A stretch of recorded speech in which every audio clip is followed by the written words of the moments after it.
Hey guys, on this episode I want to go over one simple trick to make your life happier. Now recently I've been going through some hard times and I've been trying to dissect what's going on in my life, because if you can kind of segment it, then you can kind of tackle these problems one at a time. And I realized that part of it, I mean not maybe a major part, but a part of my life is just, it's too complicated at home. And the more you simplify things, the better life is. And I've always lived by this, like this mentality that the more things you have, the more burdens you have. It's like if you have like something on a shelf and you have to dust it because you have that thing sitting there and it might just be a little statue and you're like, well, I like that thing. But then it gets all dusty and gross and then you have to maintain it. Well, that's fine if you have one thing, but then suddenly if you have 10 of them, that's 10 things you have to clean and 10 things you have to dust. And then, the more surfaces and whatever, like tables and chairs and shelves you have, the more you have to dust and clean. So a very simple way to be happier in life is to have less in life and only have the essential things that you actually use on maybe a daily basis or monthly, weekly basis, but at least once a year.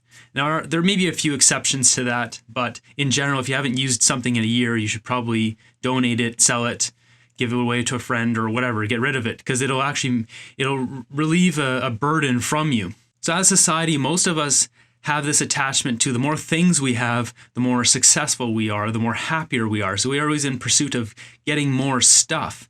But we need to identify, where does this come from? And I think it's different for everyone. So for myself personally, I'm not really motivated to have tons of stuff. I actually just looked back in my own past. I'm like, because I actually had a lot of stuff and I didn't realize why. And even after moving a few times and going through a divorce, literally took half my stuff, like splitting it up like that. I still have too much stuff. And I'm trying to think, where did this come from? And I really realized that growing up, going through a divorce, my parents getting divorced, my mom was, very like frugal with her money, and she's very safe and simple with it and careful.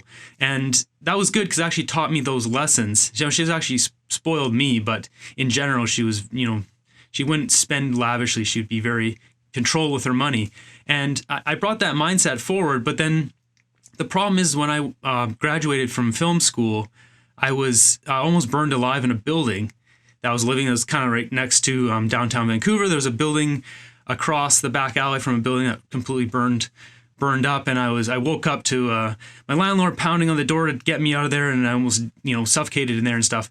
And luckily the building I was on didn't get catch on fire. But what happened from that is I was not allowed to go back into my building because it was like a burn area zone hazard and it might fall down. And I had nowhere to go. I had a couple friends from film school, but long story short, one of them, who actually said, just a classmate, let me sleep in her place, which was amazing because we weren't even great friends, but my good friends didn't bail me out. And so I ended up sleeping at a Subway. I kind of like pretended I was working or whatever. I was basically just sleeping there with a Subway sandwich on the front counter in the corner, just hoping they'd leave me alone. And I realized going through that I was already really frugal with my money. But then I became like so hyper frugal with all my things, not just money, but like my possessions. Because going through something like that where I didn't have that much and then have no access to my place. I didn't know if the building burned down after I got out of there. I wasn't even allowed in that zone. I realized today that like I hold on to things because I don't know if I can get them back. And, even if I can go buy them back, but it's like once you buy something, that money goes away and you now have a thing. And usually you can't sell your thing back for the money you got. And there's a value exchange there where you lose money. With a rare exception of maybe certain vehicles or property or whatever. So you need to identify for yourself where this comes from. Is it from society saying you need lots of things to be happy and to be successful? Or if it's maybe like more of a traumatic event for me where it's like I almost lost everything and getting it back might not happen and this kind of thing. I don't know. But you need to identify for yourself where that comes from.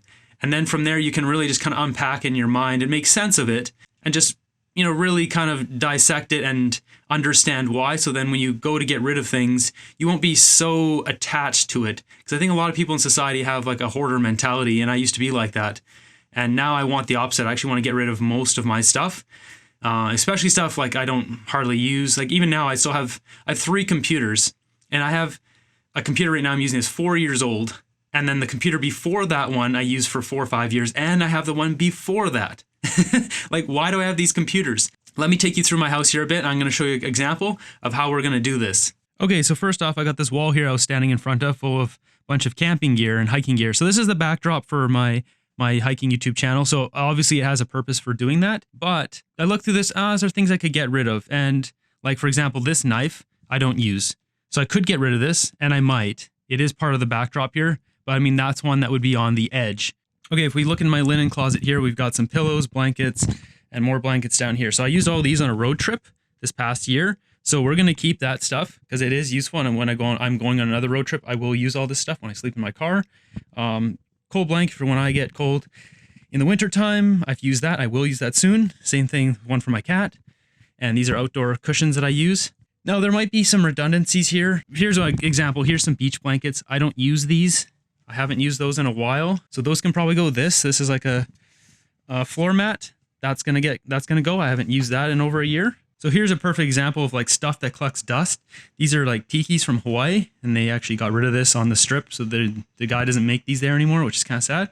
I'm gonna use these for, same with this Mako shark jaw. I'm gonna use these for a backdrop in a video, but if I don't have this on a backdrop using it within the next 3 months, they're gone. And same thing, like there's a bowl here that I made. Even like my play button here, I don't know, maybe I should celebrate that, put that on a wall or something, but I could get rid of it. So giving you another example here, I've got a closet with just a bunch of clothes I don't wear, like wedding stuff. I think I'm just going to keep one for going to weddings and dressing up, and maybe a couple of nice shirts. I don't need a zillion of these. This is my secondary closet for this clothes, so it's just too much stuff. I used to be an artist in the video game industry, so I have some art supplies stuff left that I just don't use, and you know, just like art books. Like, it's hard to get rid of this stuff. Like, this is like a really rare art book. I don't use it. I don't look at it. I'd almost rather find someone who would really appreciate this. But and like, I have samurai swords in here. There's just lots of stuff. If we look deep into the closet here, I've got a bunch of board games, which I love to play. I just don't have any friends that play board games, so these are all going to go. So the main thing is just to focus on the important things in life, like this little cute thing.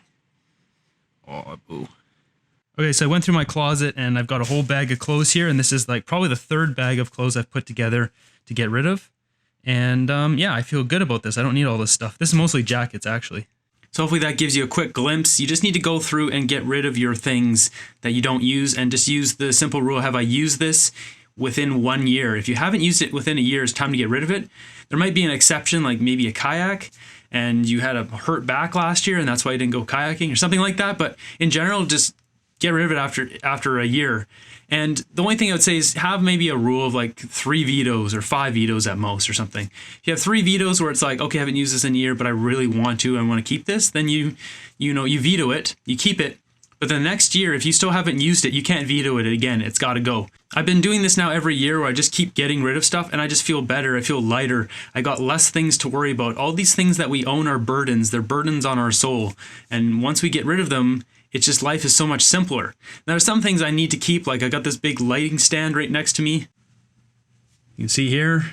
Cameras and microphones and all this kind of stuff, but I use it for work. I use it for business. But if it's just things that, you know, extra cloths or rags or clothes or jackets or whatever. I mean, I even have camera gear like this here. I got this camera. I built most of my business on this cheap little $300 camera.